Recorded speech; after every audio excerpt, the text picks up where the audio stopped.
शहर के एक कॉलोनी में एक बुजुर्ग कपल अंकल और आंटी रहते थे। वह कॉलोनी अभी जल्द ही बनी थी, इसलिए उसमें 4 से 5 घर बसे हुए थे। इनका बेटा इन्हें छोड़कर अपनी पत्नी के साथ विदेश में रहता था, क्योंकि उसकी पत्नी ये नहीं चाहती थी कि वह घर पर रहकर अपने सास ससुर की मदद करे। ये बुजुर्ग अंकल और आंटी जिस कॉलोनी में रहते थे, उन्हें हमेशा ये डर रहता था कि कहीं कोई घटना ना हो जाए, इसलिए वे ज़्यादा घर से बाहर नहीं निकलते थे। लेकिन उनका ये रूटीन था कि वह हर सुबह सूरज निकलने के बाद टहलने के लिए निकल जाते थे।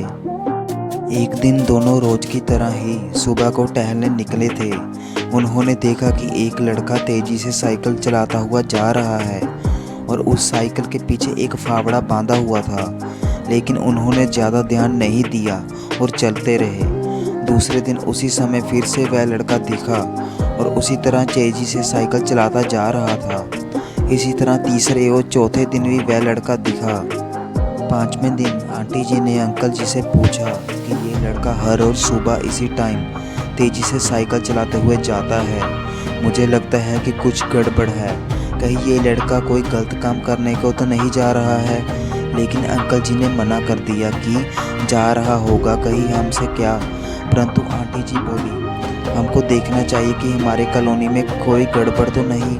अंकल जी बोले, ठीक है, अगले दिन हम इस लड़के का पीछा करेंगे और देखेंगे कि ये जा कहाँ रहा है।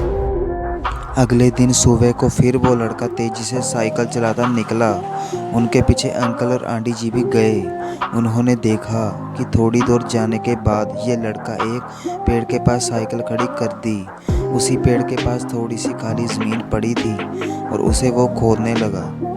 अंकल और आंटी जी कुछ देर तक देखते रहे कि ये लड़का क्या कर रहा है, लेकिन लड़का ज़मीन खोदे जा रहा था। कुछ देर बाद उन्होंने लड़के से पूछा कि आप ये ज़मीन क्यों खोद रहे हैं। लड़के ने मुस्कुराते हुए कहा कि अंकल जी, मैं आप दोनों को रोज़ देखता हूँ, लेकिन आपको मुझसे डरने की ज़रूरत नहीं है। और यहाँ ज़मीन इसलिए खोद रहा हूँ कि मेरी नई नई नौकरी लगी है। अंकल ने पूछा, कहाँ नौकरी लगी है? ऐसा कौन सा काम है जिसमें ज़मीन खोदनी है? लड़के ने कहा, मैं बड़े दिन से बेरोजगार था। फाइनली मुझे फार्म हाउस में काम मिला है और उन्हें ऐसे लड़के की ज़रूरत है जिसे काम करने का अनुभव हो, और मैंने पास कोई भी अनुभव नहीं है।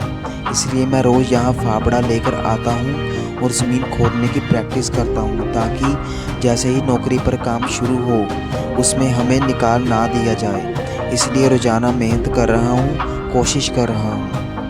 उस लड़के की बात सुनने के बाद अंकल और आंटी जी ने लड़के को आशीर्वाद दिया और बोला, बहुत ही बढ़िया बात है, प्रयास ही ज़िंदगी में सब कुछ है। ये छोटी सी कहानी ज़िंदगी में बहुत बड़ी बात सिखाती है। अगर हमें सक्सेस होना है तो सक्सेस के लिए सबसे ज़रूरी चीज़ है कि हमें लगातार मेहनत, कोशिश और प्रयास करनी होगी, तभी हम जीवन में सफल होंगे। उम्मीद करता हूँ ये स्टोरी आप लोगों को अच्छी लगी होगी। अगर स्टोरी अच्छी लगी हो तो वीडियो को लाइक कर दीजिएगा, शेयर कर दीजिएगा। अगर चैनल पर नए हैं तो चैनल को सब्सक्राइब कर दीजिएगा।